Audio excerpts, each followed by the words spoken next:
The rock bottom. Hey, you. Yeah, you. I want you to look at me right now. Look at this suit, this watch, this smile. It looks easy, doesn't it? It looks like it just happened. Let me tell you something. This? This is the finish line. But I wasn't always here. I started the race flat on my face in the mud.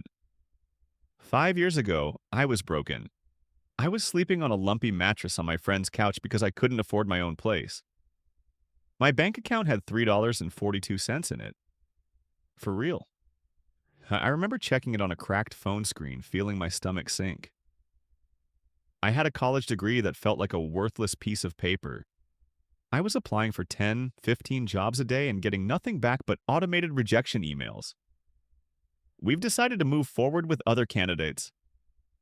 That phrase felt like a punch in the gut, every single time. My girlfriend at the time left. She said I had no drive, no spark.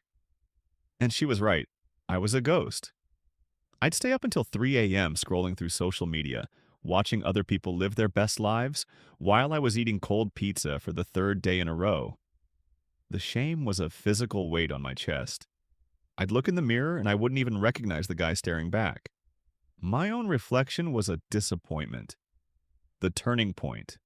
The turning point wasn't some magical cinematic moment. It was a Tuesday. It was raining. I had just been rejected from a job at a call center, a job I thought I was overqualified for. I was walking home, soaked to the bone, and I just stopped. Right there, under a flickering streetlight, I had this terrifying thought. What if this is it? What if this is the rest of my life? And a voice deep inside me, a voice I hadn't heard in years, screamed, "No! Not like this. I would not go down like this." I made a decision in that moment, the most important decision of my life. I decided that I was done being the victim. The world didn't owe me a thing. If I wanted a different life, I was going to have to claw my way out of this hole with my bare hands. The grind, failures, and small victories. The next morning, I woke up at 5 a.m. My eyes were puffy, my body was tired, but my mind was on fire. I didn't know what I was going to do, but I knew I had to move. I started with what I could control. I made my friend's couch. I did 20 push-ups. I read 10 pages of a book on personal finance instead of scrolling. I decided I was going to start a business, a digital marketing agency. I had no clients, no portfolio, just a desperate belief that I could figure it out. My first attempt was a disaster. I spent a week building a website for a local coffee shop for free. I was so proud. I presented it to the owner. He looked at it for 30 seconds and said, "Yeah, it's not really our style."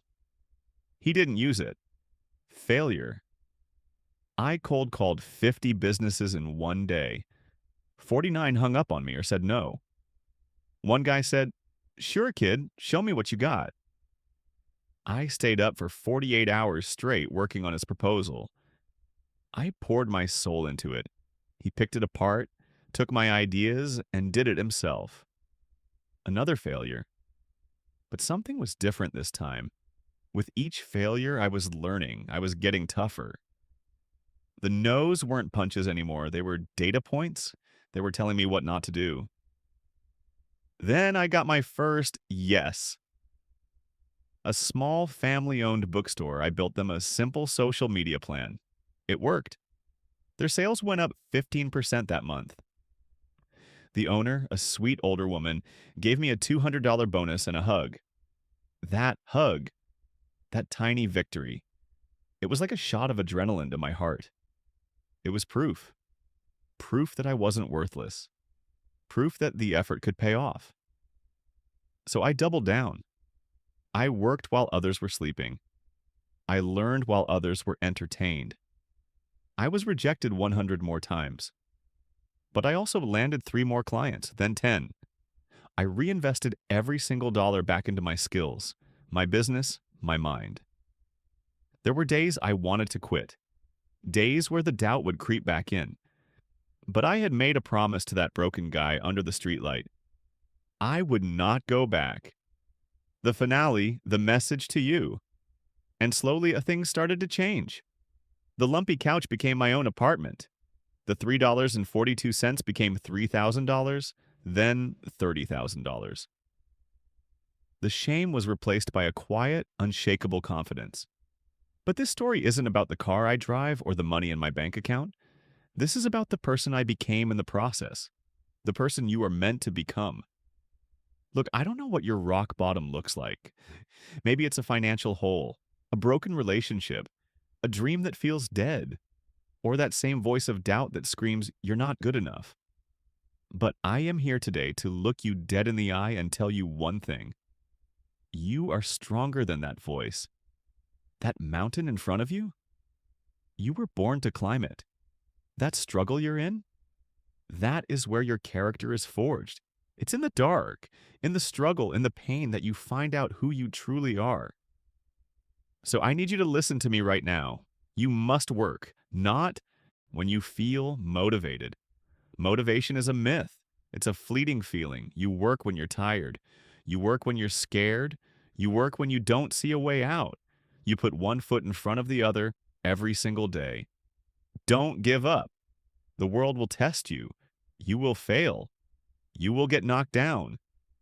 That is not a sign to quit. It's a sign that you're in the fight. Get up. Get up one more time than you were knocked down. Your breakthrough is on the other side of that failure you're so afraid of. Embrace the grind. Fall in love with the process of becoming legendary. Outwork your doubts. Out-hustle your fears. Look in the mirror and see the champion that has been hiding inside you, waiting for you to make the decision. The decision that today is the day. The day you stop accepting a life you don't love. The day you take that first step. You're stronger than you think. You have a fire inside you that no failure, no rejection, no circumstance can ever put out. Now go and light up the world.